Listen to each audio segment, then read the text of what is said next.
प्रिय भाइयों और बहनों, ऐसे दिव्यांग विकलांग जो अपने पैरों से चल नहीं पाते, उनका एक पैर जो सीधा कर दिया जाता है, एक पैर में प्लास्टर रहता है, दूसरा पैर फिर भी टेढ़ा है।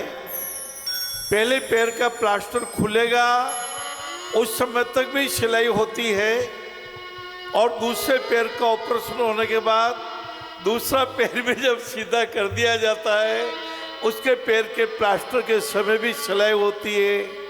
ये अद्भुत कार्य राम भगवान की कृपा से ही प्रारंभ हुआ महाराज। हमारे रतनलाल जी डीडवाना परिवार ने पूरा भवन, पूरा ये मंदिर, पूरा हॉस्पिटल बना दिया। हमारे चैनराज जी लोढ़ा साहब के परिवार ने 1 लाख रुपए सभी का दान भेजा। ऐसे दानदाताओं की कृपा को मानता हुआ पार्वती जी ने शिव भगवान से यही पूछा था, परमात्मा ये टेंशन क्यों, ये भावों में अशुद्धि की वजह से क्रोध क्यों, ये उत्तेजना, ये गड़बड़ाहट, ये हड़बड़ाहट। परिवार टूटते हुए देखे, 2 भाइयों के बीच में जहां 18 साल की उम्र तक दांत कटी रोटी थी, जैसे ब्याह हुआ, ब्याह तो होना ही चाहिए, ब्याह होने से परमात्मा की सृष्टि का कार्य चल रहा।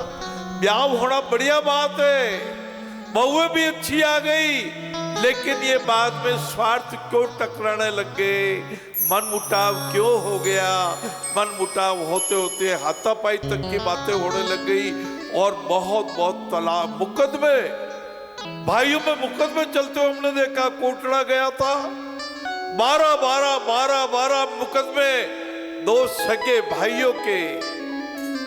बाबू, पार्वती जी के प्रश्न हजारों साल पहले हुए थे, लेकिन आज भी प्रश्न हवा में दौड़ रहे हैं, आज भी प्रश्न ब्रह्मांड में जीवित है।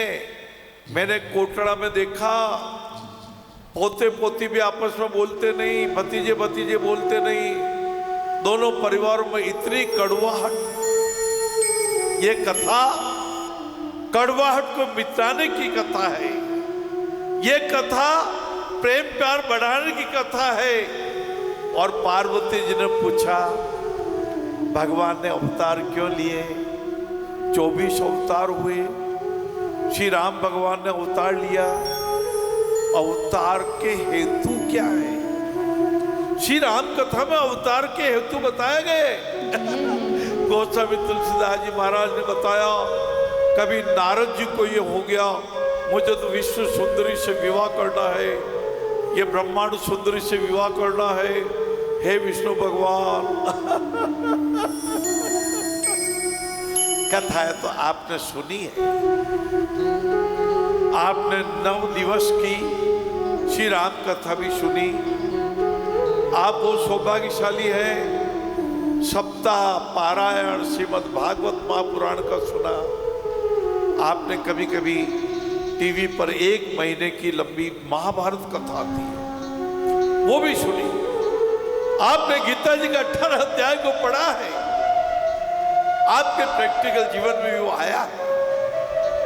नारद जी को रूप तो मिल गया, लेकिन भगवान विष्णु भगवान ने सोचा मेरा भक्त है, ये तो ब्रह्मा जी का मानस पुत्र है, ये कहाँ काम वासना में फंस गया, ये कहाँ विकारों में फंस गया, इसलिए उनको बंदर जैसा स्वरूप दे दिया।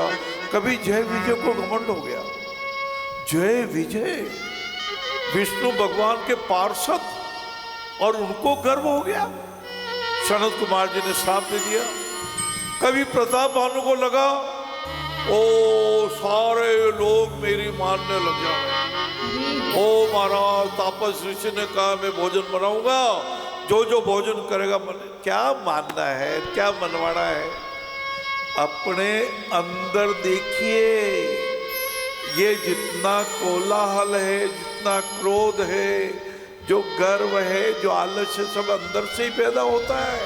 कुर्तियों को हटाना है, सूर्तियों को लाना को लाने के लिए दानवीर भामासव के लिए जरा तालियां जरा।